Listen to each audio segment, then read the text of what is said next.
for guiding me, protecting me, and giving me the strength to endure the imperfect. I shall attack with vigor, making progressive moves. A divine mind knows, a divine mind shows. All things work in divine order. All things work in divine order. All things work in divine order. Salute, salute, salute. Peace and power to the people of the struggle.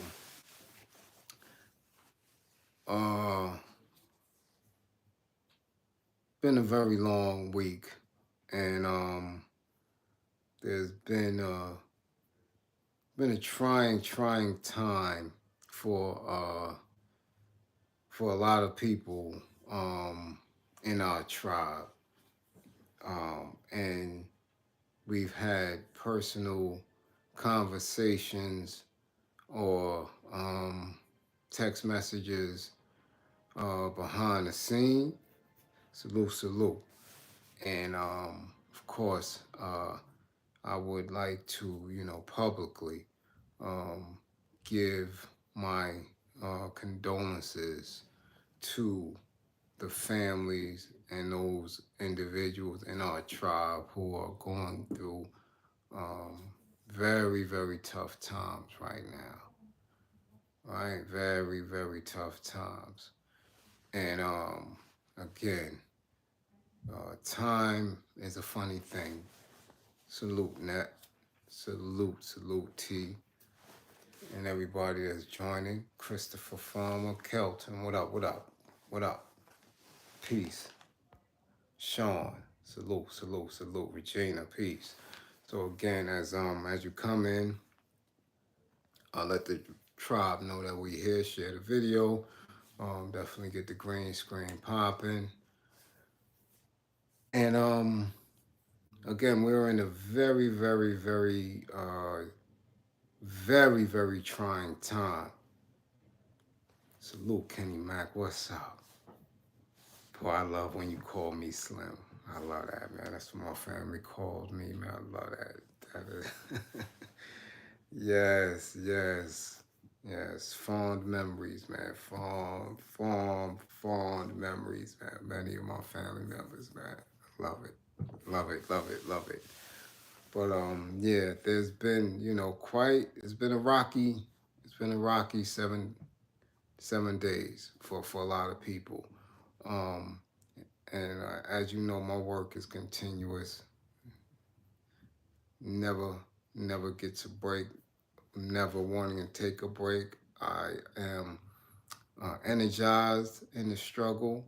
I am energized by uh, putting my brain to work to solve difficult puzzles when it comes to our people and their most intimate struggles, whether it's with family or at work, things like that. So my job is never done.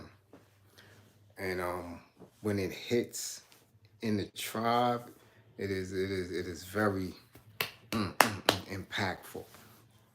It's impactful. So if I waver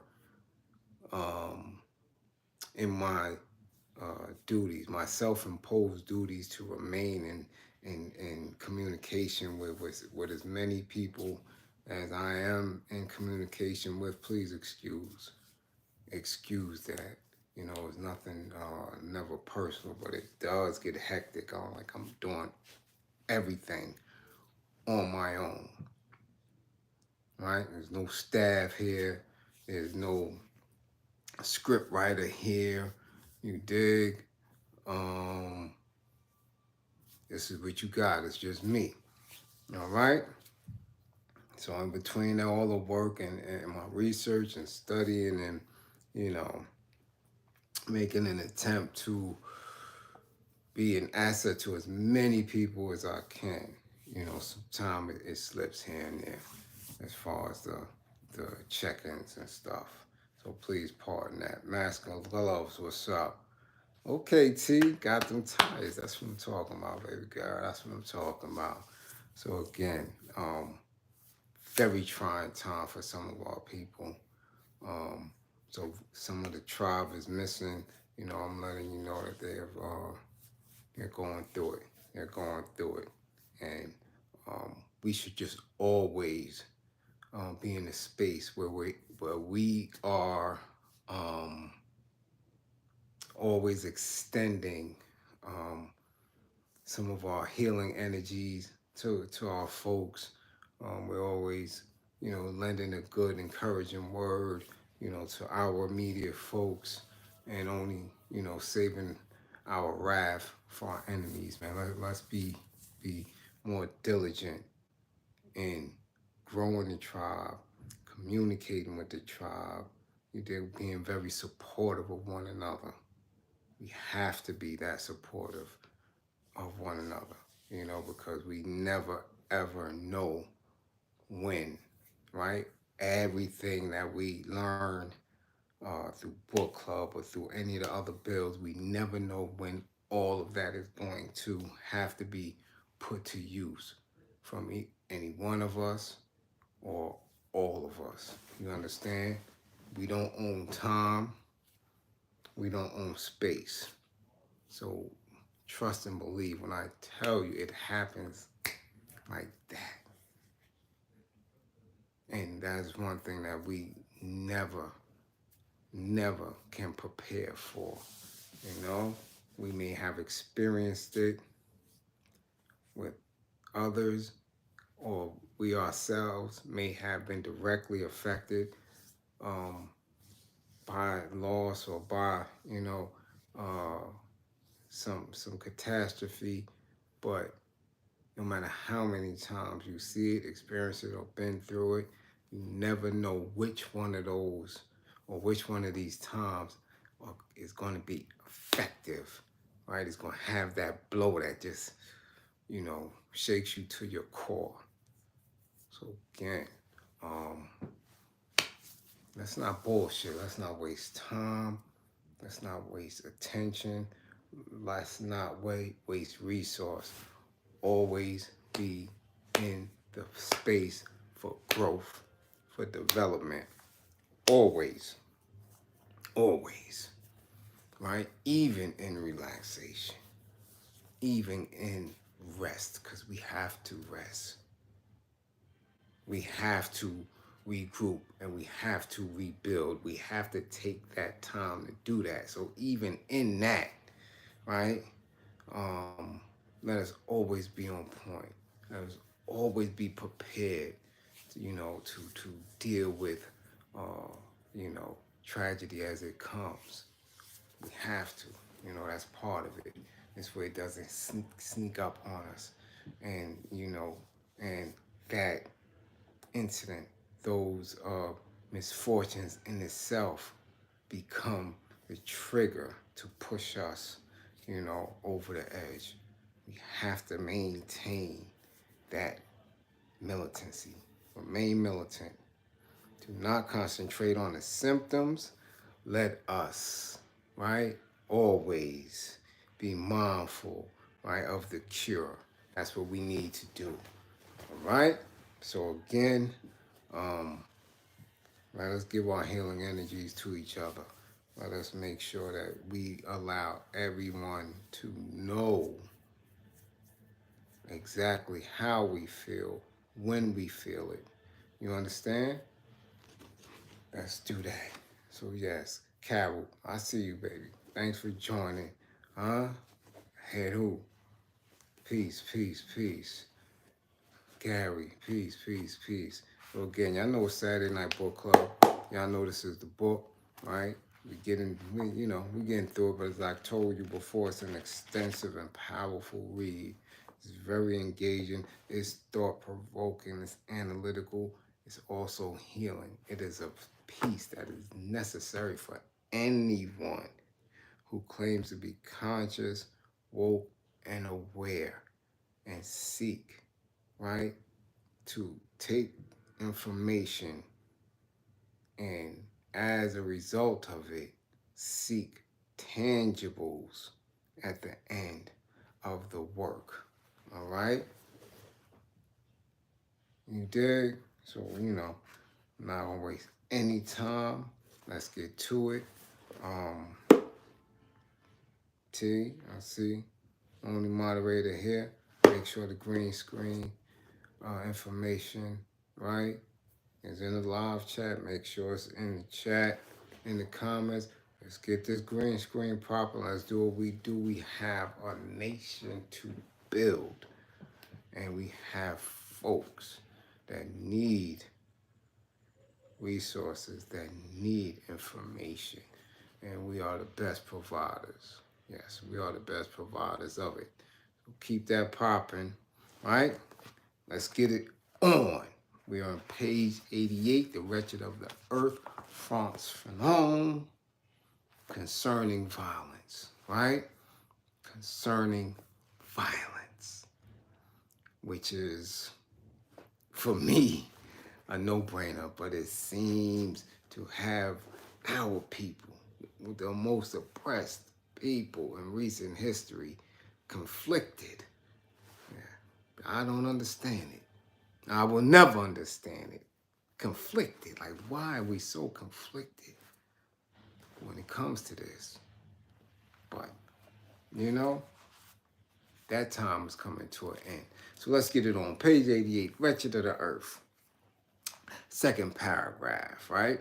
But we stopped previously on that beautiful poem, right?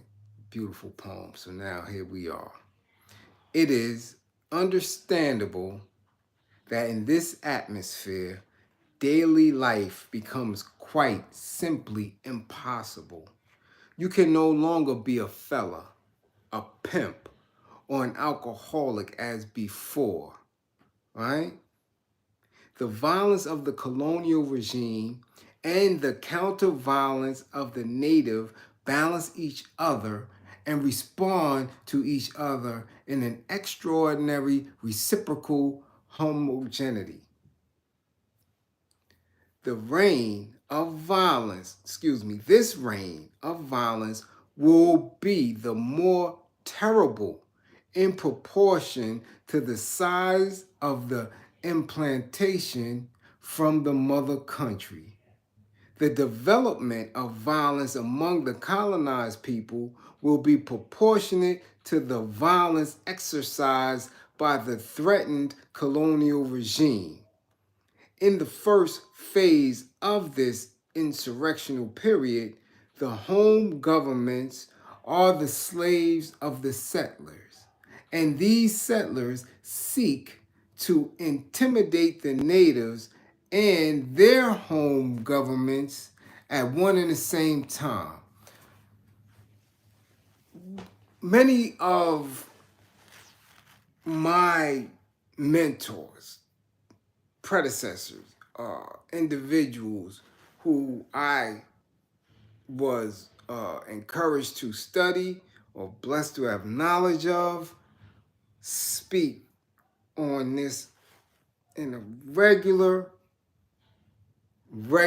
sense and with repetitiveness in order, and I've said it many times, in order for any successful liberation to take place, the daily order of everyone has to be affected.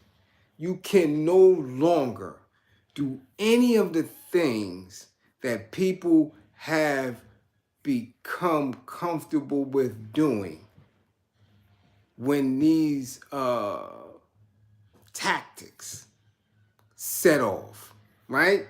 So you can't no longer be the drug hustler.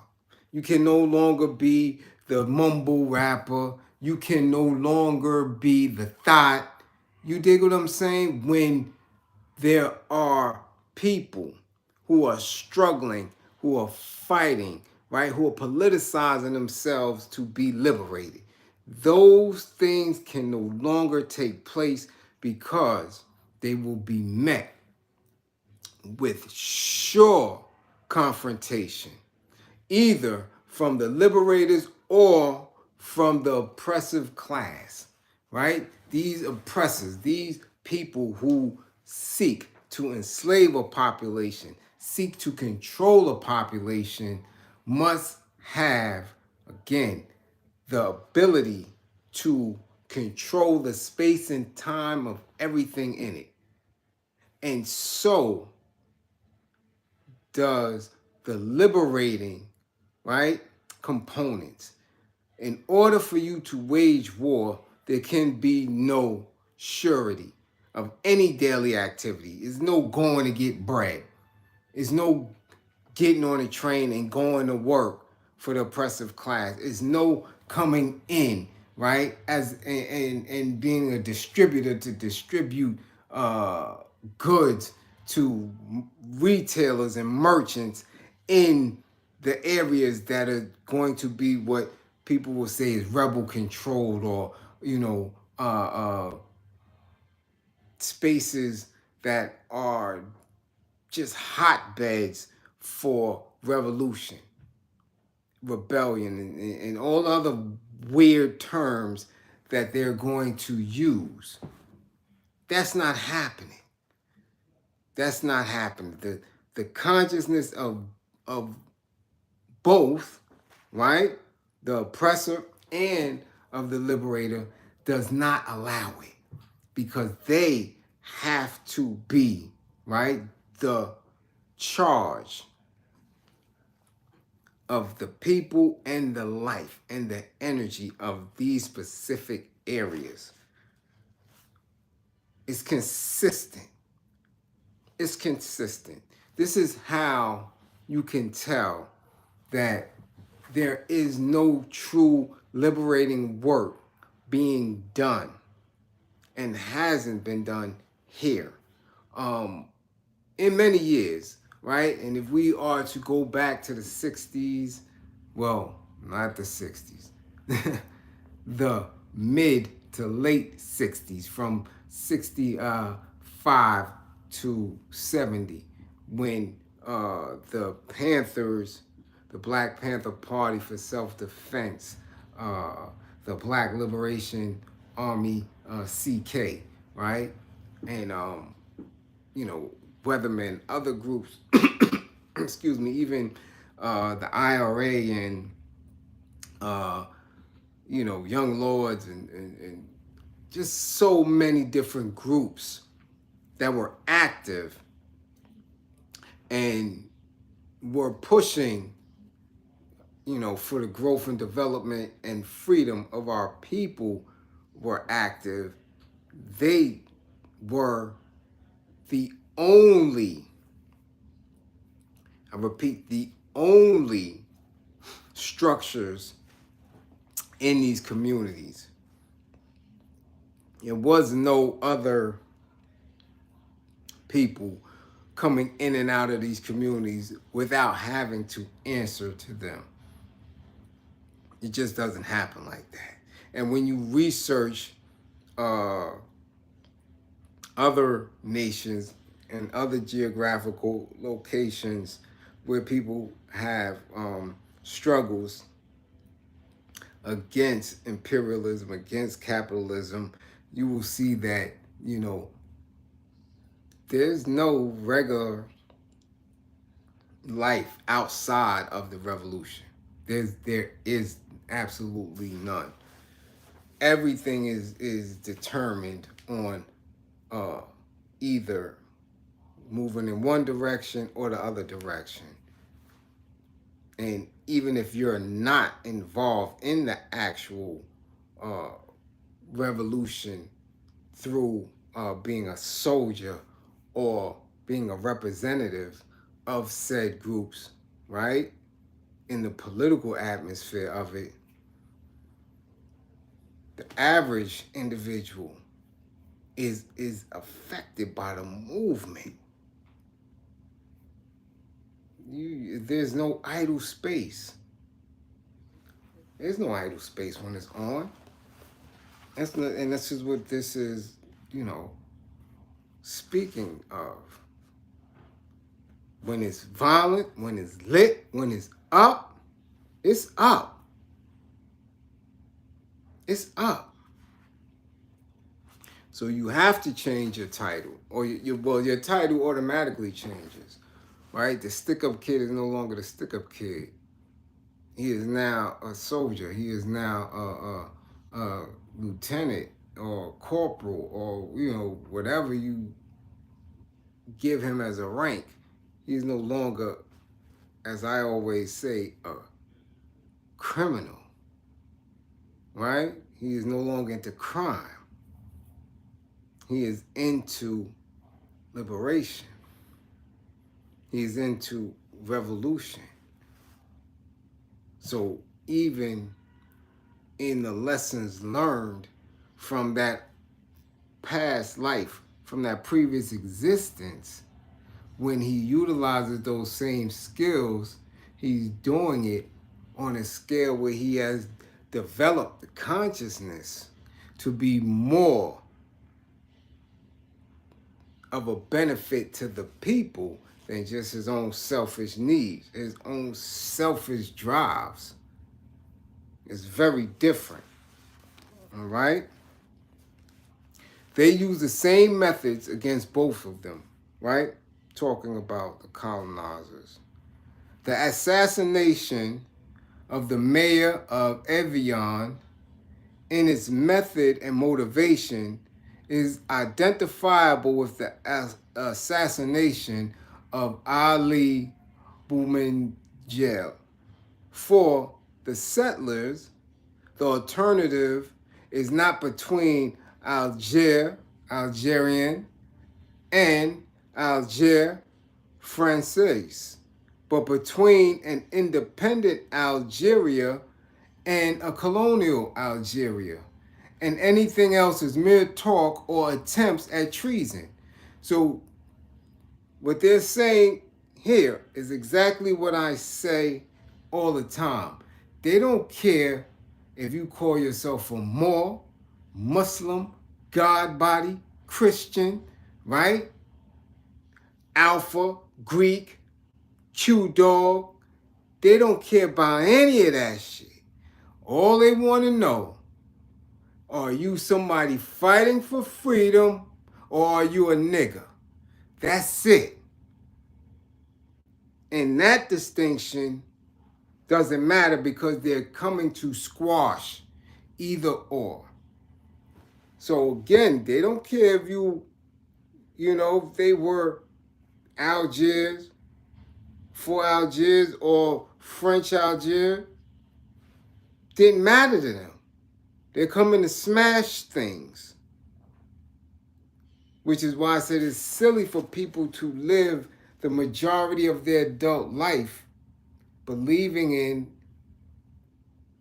taking oaths to institutions that have nothing to do with the constitution of the human being, of the individual, of the truth.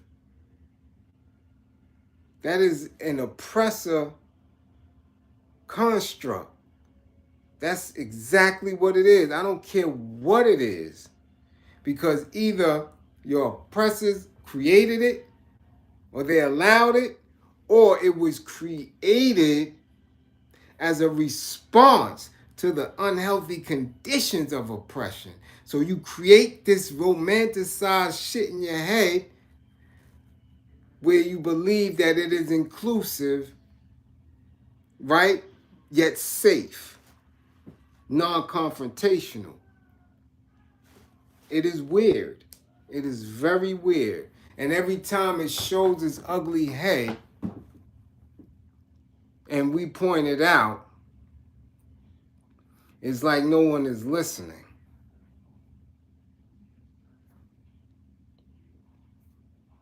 And that's real strange for now, for this day and time. I can only imagine what it looked like during that time, in those late 60s, right, to early 70s. Because, we have to always remember, salute, Rob, we have to always remember that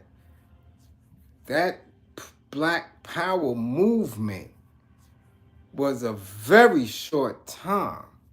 Very short. We're talking about from 66, 67, right, the imprisonment of Huey to maybe 72, right? The late 71 after the assassination of Comrade George L. Jackson. It's a very short period of time, especially in the history of America. Very short time. That is not long at all when we looking at it. And I'm talking about that it hit from its beginning to its apex to when it was a full-blown attack. And as you can see, we still have comrades just now being released from prison. My salute to Dr. Mutulu Shakur, who was in prison since the mid-80s, early to mid-80s till now. So what was built and what allowed him to manifest himself to that degree was a short run. But look at the consequences. Look at the consequences. Over 40 years in jail. So we must be mindful of that.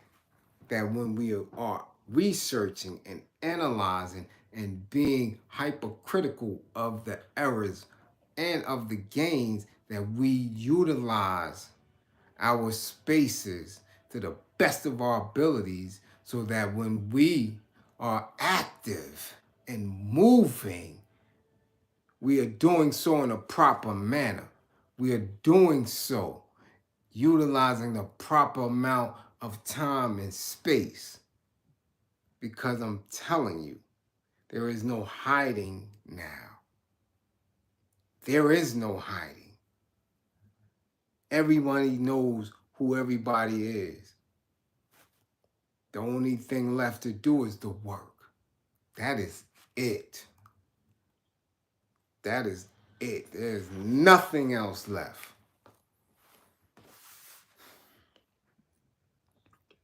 Right? The settler's logic is implacable. And one is only staggered by the counter logic visible in the behavior of the native insofar as one has not clearly understood beforehand the mechanisms of the settler's ideas. From the moment that the native has chosen the methods of counter-violence, police reprisals automatically call forth reprisals on the side of the nationalists. However, the results are not equivalent, for machine gunning from airplanes and bombardments from the fleet go far beyond in horror and magnitude any answer the natives can make.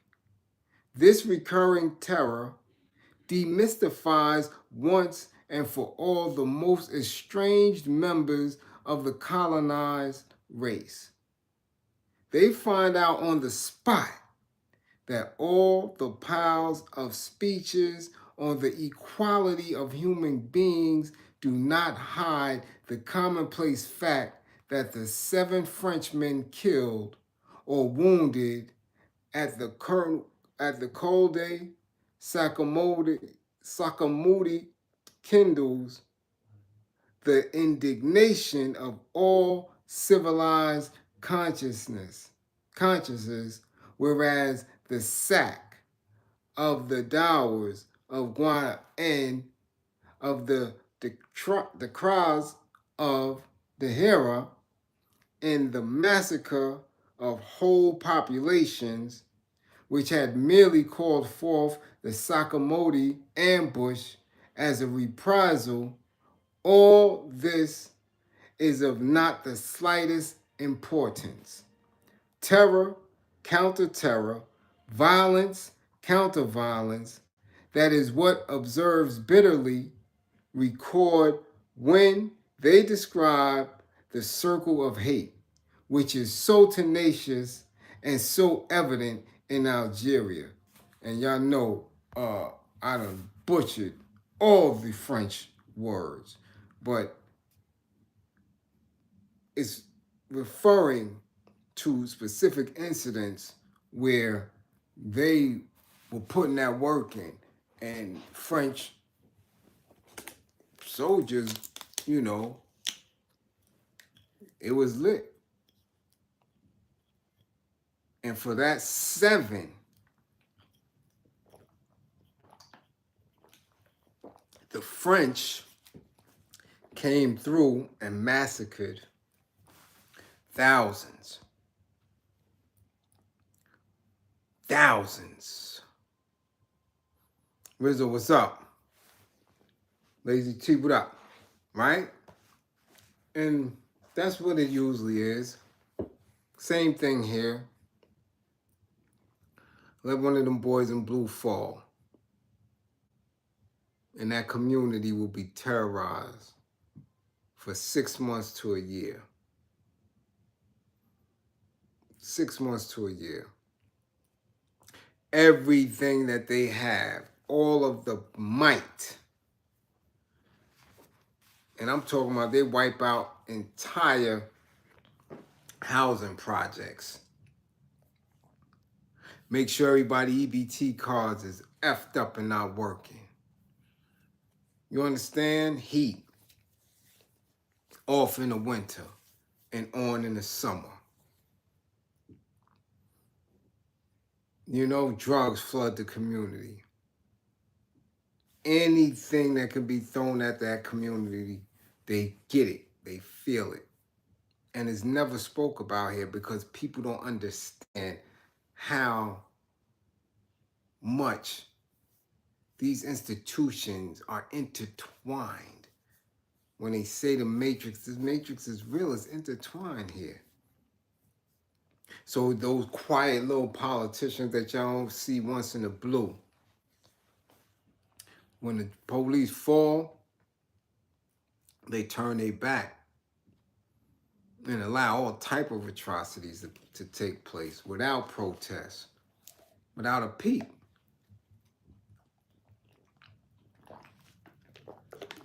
This is the nature.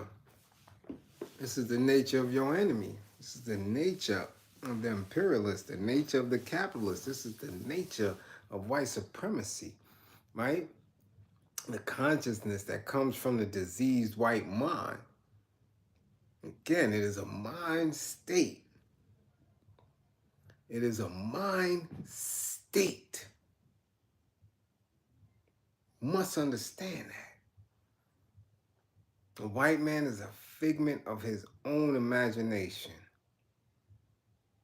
And the quicker you recognize that, the more you will be in preparation, right, to go against that. The figment of his own imagination. When you deem yourself supreme. Think about it. I want you to think about it. When you say white supremacy, when you're able to look at the symptoms of white supremacy, when you are able to point it out, when you can smell it and taste it,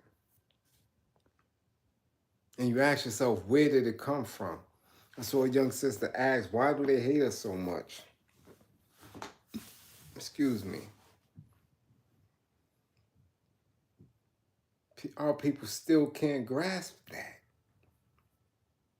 So while you have been forced, beaten into thinking that we should all get along,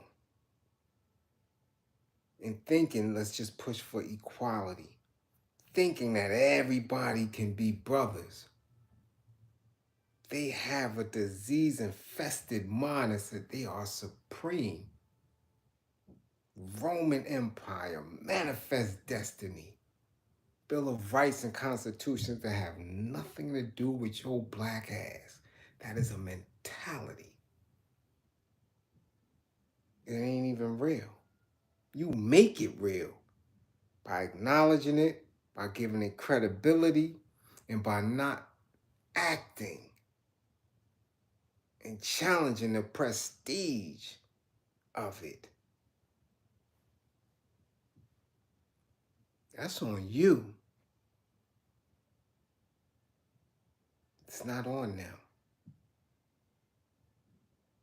That's on you. It's like a child with a cold and a runny nose.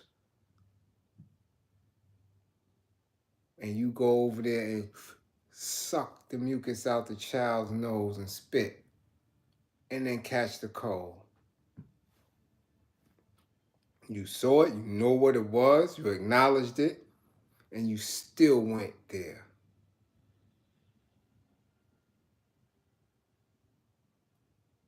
When are you going to stop?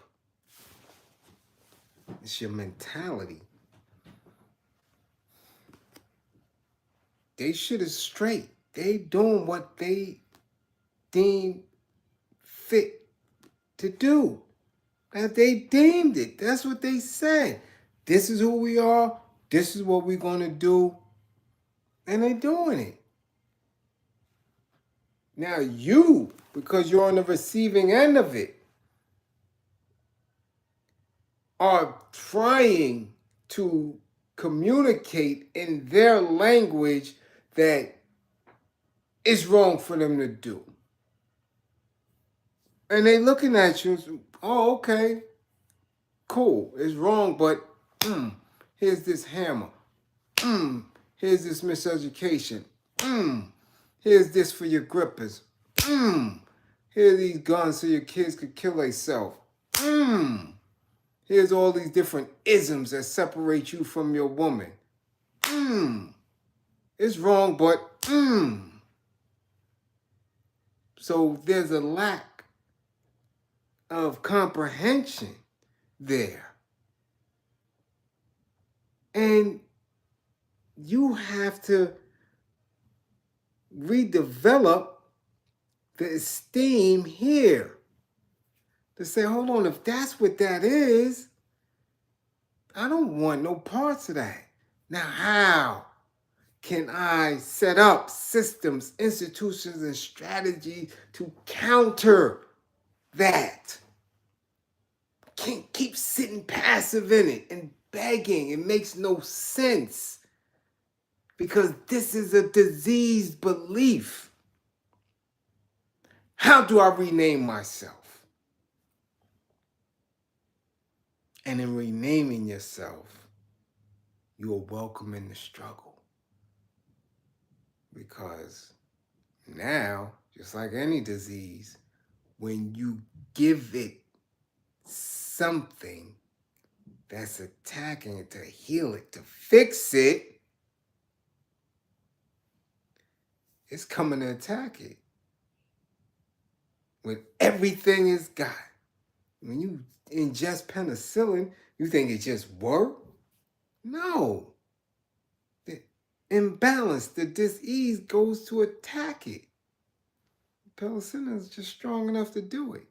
So when it comes to attack you, and you sitting passive, and you looking, and you praying, and you protesting, and you marching, that shit ain't enough. That's why you still in the same space that you've been in since 1866 and all this other weird shit. When are you going to feed this in order to build this, in order to make this work? Common sense, it don't take a lot. Don't take a lot. Don't take a lot. All right? In all armed struggles, there exists what we might call the point of no return. Almost always it is marked off by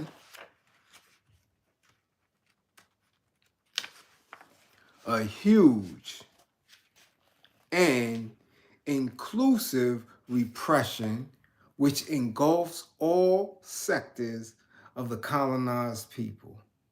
This point was reached in Algeria in 1955 with the 12,000 victims of Philippeville, and in 1956 with Lacoste instituting of urban and rural militias.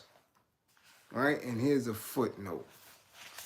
And it's a long footnote to give you exactly what took place. We must go back to this period in order to judge the importance of this decision on the part of the French government in Algeria.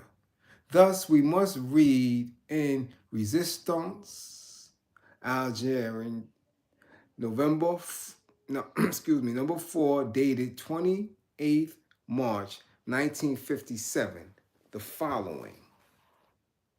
In reply to the wish expressed by the General Assembly of the United Nations, the French government has now decided to create urban militias in Algeria.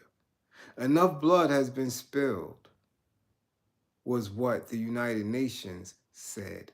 Lacoste replies, let us form militias.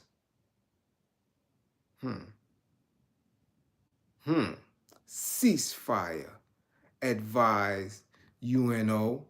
Lacoste vociferates, we must arm the civilians. This is some shit. Here you are in a country that you colonize and telling them that they got to arm civilians. Woo! Deep, right?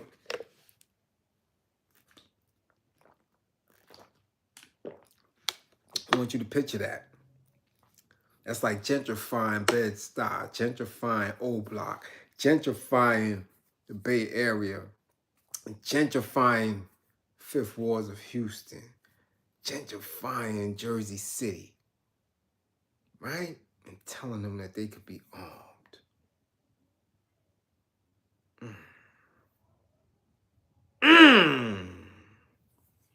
Cousin Reg, salute.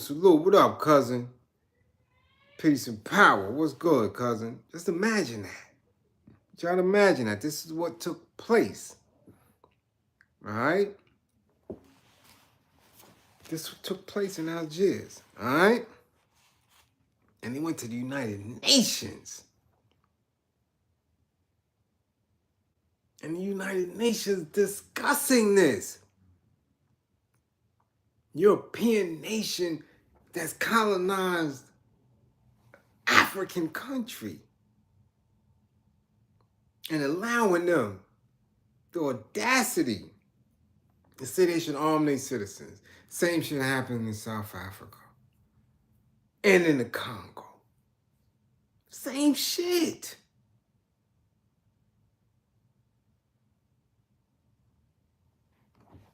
You have no friends. Stop signing contracts with these nuggers. These bastards. You signing NBA and NFL contracts and sneaker deals and record contracts and Hollywood studio contracts and going and worshiping their goddamn churches and mosques and synagogues and sitting on political boards with them. This ain't your friends. White supremacy has no friends. There's no allies in it that are of our DNA. I don't care nothing about you. You just a regular old nigga. We must arm the civilians. Whereas the two parties face to face with each other were, on the recommendation of the United Nations, invited to contact each other with a view to coming to an agreement and finding a peaceful and democratic solution. Lacoste decrees that henceforward every European will be armed and should open fire on any person who seems to him suspect.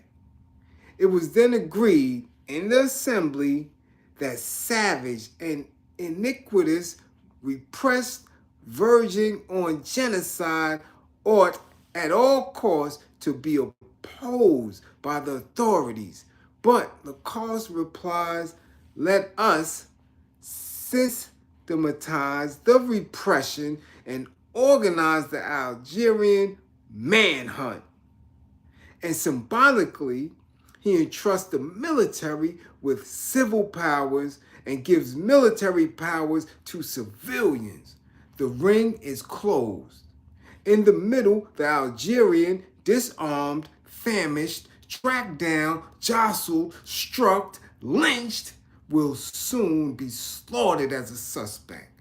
Today, in Algeria, there is not a single Frenchman who is not authorized and even invited to use his weapons. There is not a single Frenchman in Algeria 1 month after the appeal for calm made by UNO who is not permitted and obliged to search out, investigate, and pursue suspects. On some George Zimmerman shit. I want y'all to make the connection. Don't come here thinking I'm bullshitting. On some George Zimmerman shit. On some peace officer shit. A European in Africa. Frenchman in Algiers.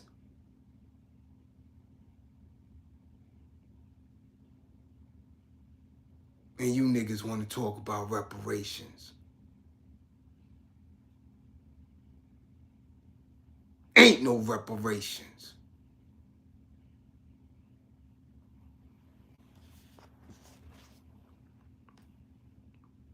One month after the vote on the final motion of the General Assembly of the United Nations, there is not one European in Algeria who is not party to the most frightful work of extermination of modern times.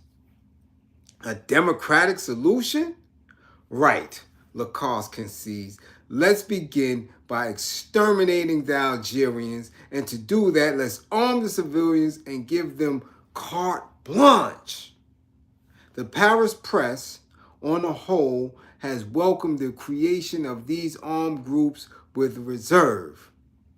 Fascist militias, they've been called, yes, but on the individual level, on the plane of human rights, what is fascism if not colonialism when rooted in a traditionally colonialist country?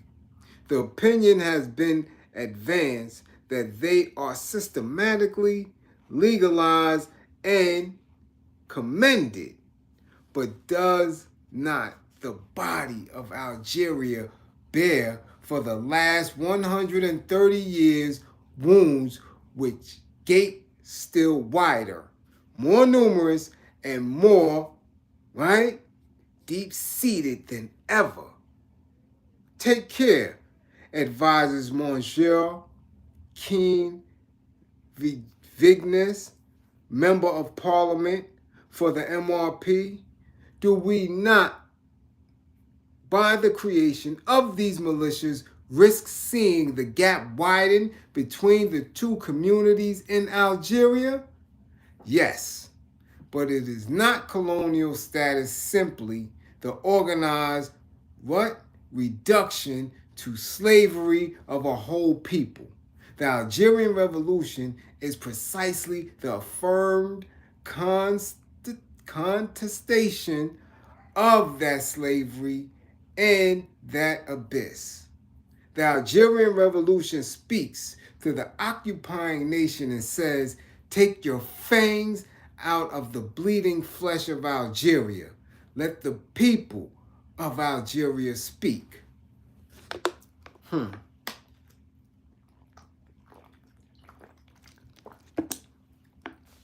Oh, man. Let's not act like this is that far away. Let's not do that. Talking 1957. I was born in 69.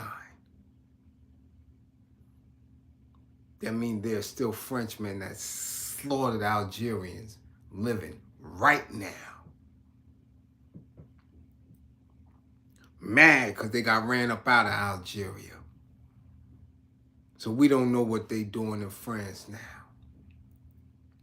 We don't know if those soldiers are in other spots on the continent. We don't know if some of the soldiers from this revolutionary space here are running cryptocurrency companies or engaged in some other shit. We don't know. Keep thinking this shit is sweet. Keep believing that you know who these individuals are, who they deem creators of these companies, of these institutions, of these corporations, right? Page 91, Mar. Jane Doe, welcome. It's your first time tapping in. Green screen. Hit that green screen, Jane Doe. And let me continue. And this is a footnote, Mar, from page 90. The creation of militias, they say, will lighten the task of the army. Right? You know why? Anytime a militia is created and it lightens the task of the army, because the army, through the Geneva Conventions, have to supposedly abide by specific rules of engagement. Militias don't have to do that. So they can rape, they can kill, they can pillage, do all type of shit, and never, ever, ever have to worry about being charged for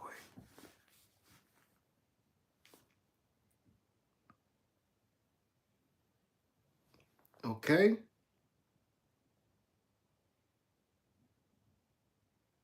That is what they do. Mercenaries, all type of shit. This is what they do. This is when you should understand that these are warmongers. So when you see the child trafficking, right?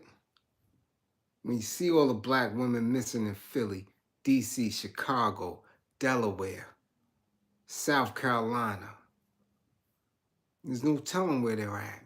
There's no telling how they're being tortured. They just find them years later. Or they don't find them. Gone. Because it is in the nature of these people.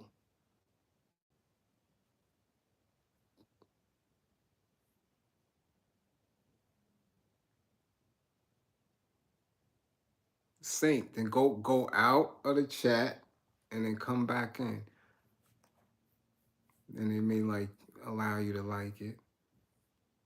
All right. The creation of militias, they say, will lighten the task of the army. It will free certain units whose mission will be to protect the Moroccan and Tunisian borders. In Algeria, the army is 600,000 strong. Almost all the Navy and the Air Force are based there. There is an enormous, speedy police force with a horribly good record since it has absorbed the ex-torturers from Morocco and Tunisia. The territorial units are 100,000 strong. The task of the army, all the same, must be lightened. So let us create urban militias.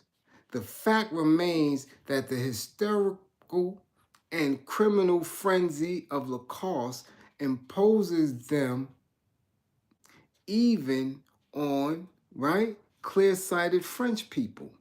The truth is that the creation of militias carries its contradiction even in its justification. The task of the French army is never ending. Consequently, when it is given as an objective, the gagging of the Algerian people, the door is closed on the future forever. Above all, it is forbidden to analyze, to understand, or to measure the depth and the density of the Algerian Revolution. Departmental leaders, housing estate leaders, street leaders, house leaders, leaders who control each landing. Today, to the surface checkerboard is added an underground network. In 48 hours, 2,000 volunteers were enrolled. The Europeans of Algeria responded immediately to Lacosse's call to kill. From now on, each European must check up on all surviving Algerians in his sector, and in addition, he will be responsible for formation, for a quick response to acts of terrorism, for the detection of suspects, for the liquidation of runaways, and for the reinforcement of police services. Certainly, the task of the army must be lightened. Today, to the surface mopping up is added a deeper harrowing. Today, to the killing which is all in the city, all in the day's work is added planified murder. Stop the bloodshed was the advice given by UNO. The best way of doing this, replied Lacoste, is to make sure there remains no blood to shed. You understand that? This man is saying kill all of them.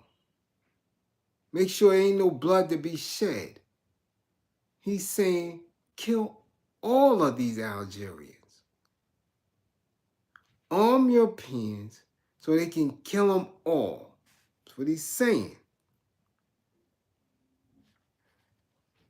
The Algerian people, after having been delivered up to Mosul's hordes, is put under the protection of the urban militias. By his decision to create these militias, Lacoste shows quite plainly that he will brook no interference with his war. It is a proof that there are no limits once the rot has set in.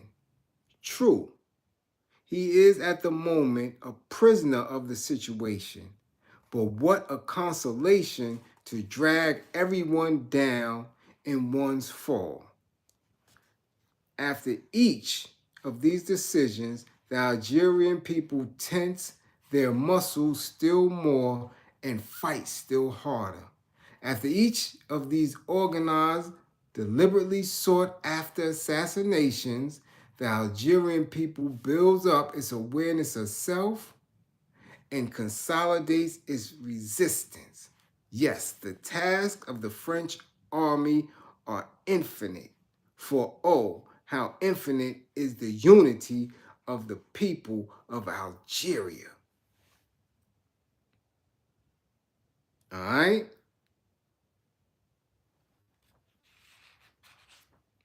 And then to go back into the chapter, then it became clear to everybody, including even the settlers, that things couldn't go on as before.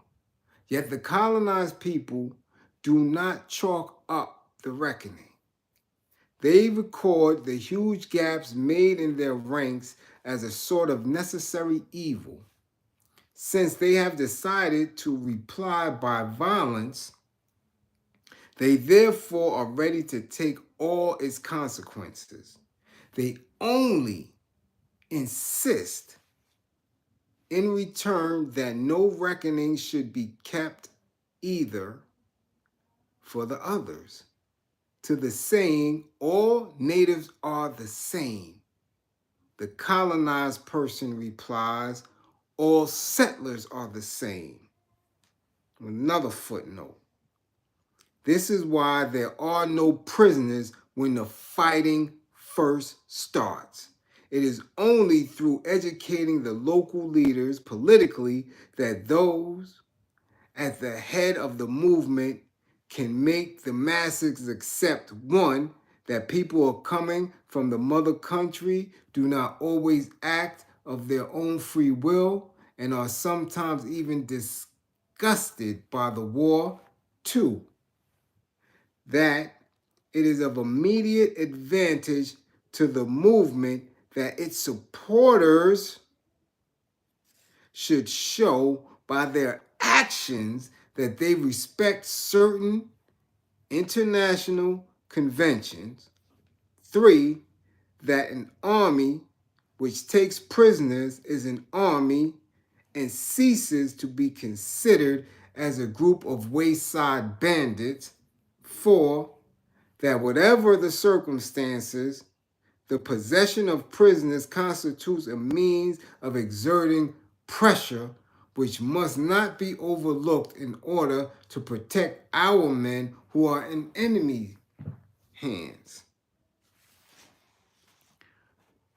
This is what shit look like. It ain't no begging for no damn reparations.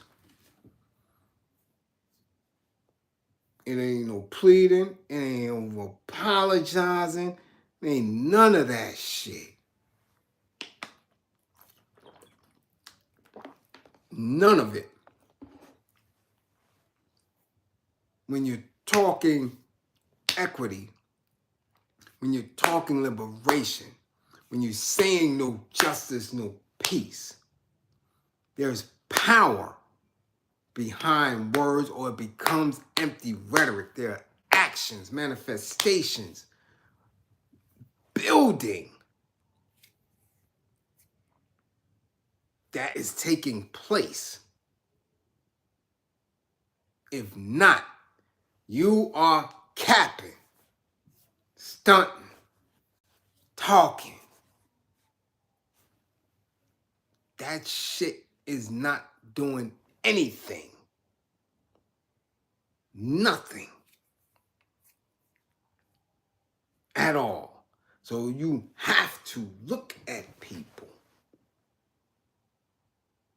in that and just stare.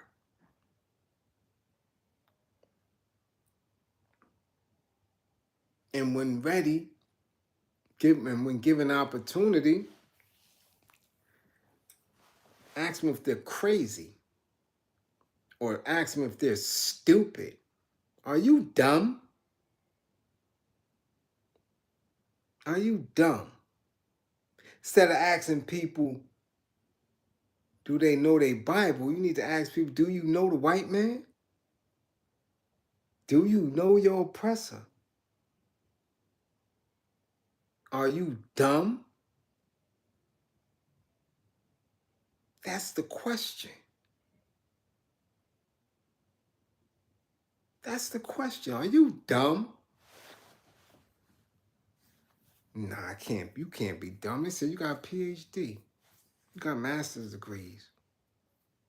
You have political position.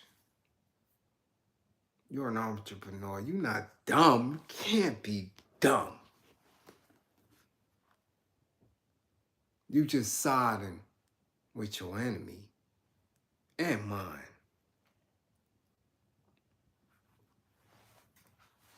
That's what you're doing.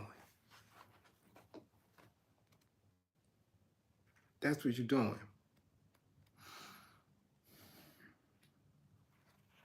You dig? When the native is tortured, when his wife is killed or raped, he complains to no one. The oppressor's government can set up commissions of inquiry and of information daily if it wants to. In the eyes of the native, these commissions do not exist.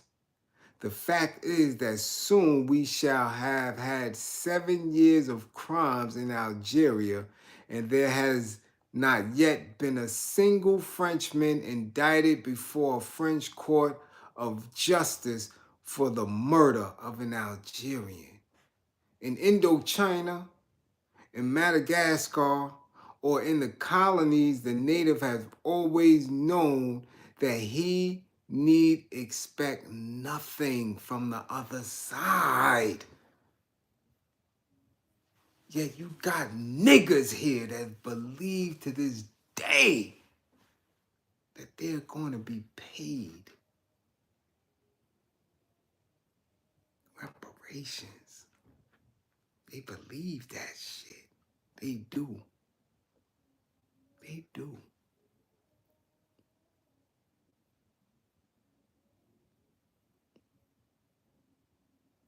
Please. Please.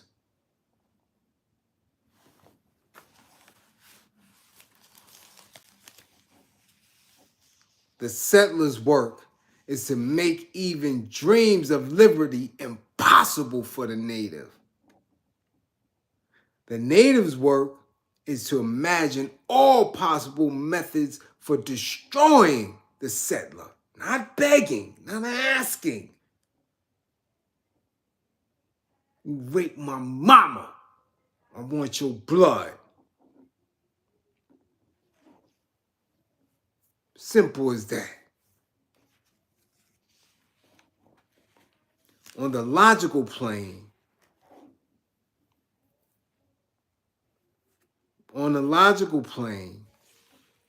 the Manichaeism of the settler produces a Manichaeism of the native. To the theory of the absolute evil of the native, the theory of the absolute evil of the settler replies. The appearance of the settler has met in the terms of peace, y'all. In terms of syncretism, right? The death of the Aboriginal society, cultural lethargy, and the petrification of individuals. For the native, life can only spring up again out of the rotting corpse of the settler. This, then, is the correspondence, term by term, between the two trains of reasoning. So they know that they cannot exist in the same space and time. They know that because it's thick. There's no politics between them. There's no wanting to wear a Louis bag in Algeria. There's no wanting no record deal and a Grammy. There's no wanting an Oscar. There's none of that. There's no wanting to invest in a Wall Street. There ain't shit. None of that. When you're in the thick of it, when you acknowledge who you are and acknowledge who they are, and you understand that there's no coexisting, that one is yearning for freedom and one is yearning to monopolize, to capitalize, to control the labor of the other. Ain't no, we coming to the table. There's no coming to the table. It's impossible. But here, niggas going nigga. Because you're drunk. Because you're high. Because you got your balls in some European butt. And that's all you yearn for. Because some preacher done told you different, some politician done told you different, or some fake conscience told you different. You don't get that here. Ain't no existing with your enemy. It's impossible.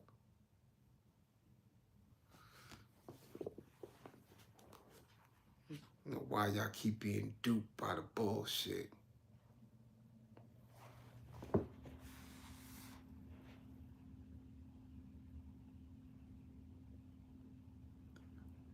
But it so happens that for the colonized people, this violence, because it constitutes their only work, invests their characters with positive and creative qualities.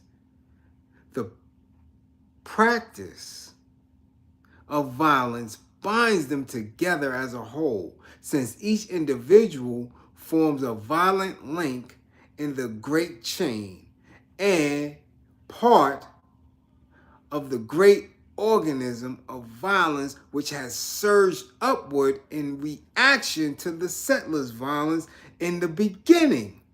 The groups recognize each other, and the future nation is already indivisible. The armed struggle mobilizes the people. That is to say, it throws them in one way and in one direction.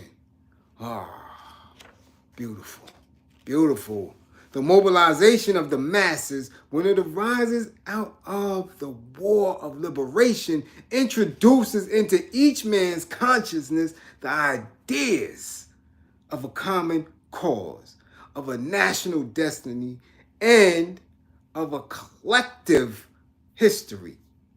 In the same way, the second phase, that of the building up of the nation, is helped on by the existence of this cement which has been mixed with blood and anger.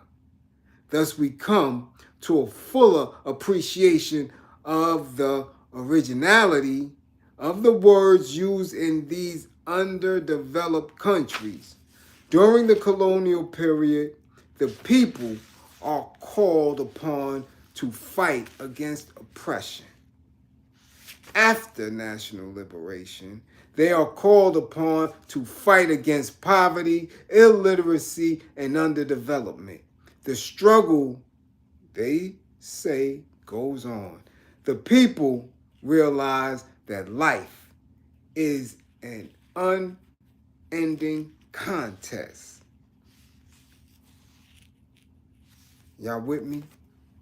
Y'all with me? Hit the green screen if y'all with me. Let me know what's good. Let me know y'all out there. I'm serious. I got 6,700 and something subscribers, 70 folks in the spot. Y'all say y'all want it. Make it happen. Make it happen.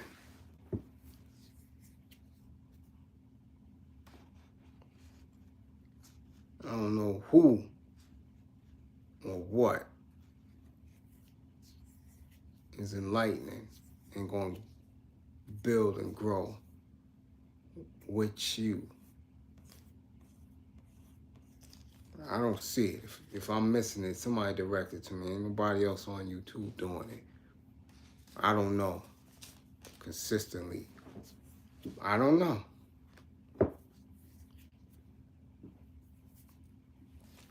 I don't know. We have said that the natives' violence unifies the people.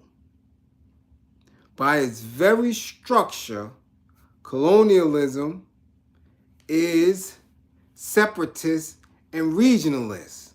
Colonialism does not simply state the existence of tribes, it also reinforces it and separates them. The colonial system encourages chieftaincies and keeps alive the old marabout confraternities. Violence is an action all-inclusive and national. It follows that it is closely involved in the liquidation of regionalism and of tribalism. Thus, the national parties show no pity at all toward the Siads and the customary chiefs. Their destruction is the preliminary to the unification of the people. In other words, they come for the leadership. And it is up to the people to secure and protect that leadership at all costs. Fail to do so, that's it. Fail to do so, and that's it. All right? At the level of individuals, violence is a cleansing force. It frees the native from his inferiority complex, right? And from his despair and inaction. It makes him fearless and restores his self-respect.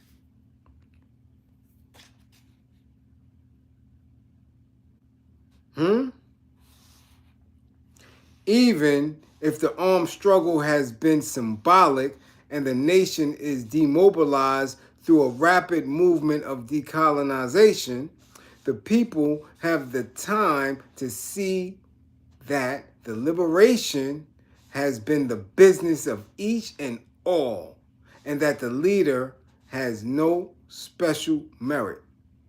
From thence comes that type of aggressive reticence with regard to the machinery of protocol which young governments quickly show. When the people have taken violent part in the national liberation, they will allow no one to set themselves up as liberators. They show themselves to be jealous of the results of their action and take good care not to place their future, their destiny, or the fate of their country in the hands of a living God. Yesterday, they were completely irresponsible. Today, they mean to understand everything and make all decisions. Illuminated by violence, the consciousness of the people rebels against any pacification. From now on, the demagogues, the opportunists, and the magicians have a difficult task. The action which has thrown them into a hand-to-hand struggle confers upon the masses a voracious taste for the concrete. The attempt at mystification becomes, in the long run, practically impossible, which means you don't get duped by coons and slogans and bullshit t-shirts and give you a vague term until freedom and all type of bullshit, Black Lives Matter, done shit that don't have no type of meaning. You don't get duped into that shit. You dig? So, that's gonna be book club. That's gonna be book club for Saturday night, for this Saturday night. I think I wanna go on Instagram and start some trouble. I really do. I really do. I think I'm gonna have a Q&A session, a green screen Q&A session on IG. So I'd like to thank my moderators, Tierra, Big Ma, Colleen in the building, everybody who checked in. Everybody who checked in tonight for Saturday Night Book Club, very much appreciated. You know, y'all know how we do. Don't believe in me. believe in my belief in you. All power to the people that struggle. All power to the people that struggle. We will win. We will win. We will win. And if you're not subscribed to my Instagram, please do. Please do. Please do. All right? Please do. Follow me on all social media. All my social media profiles and pages are public. Very transparent. No bullshit here. All right? And we'll be back next week. We'll be back next week. Okay? Salute.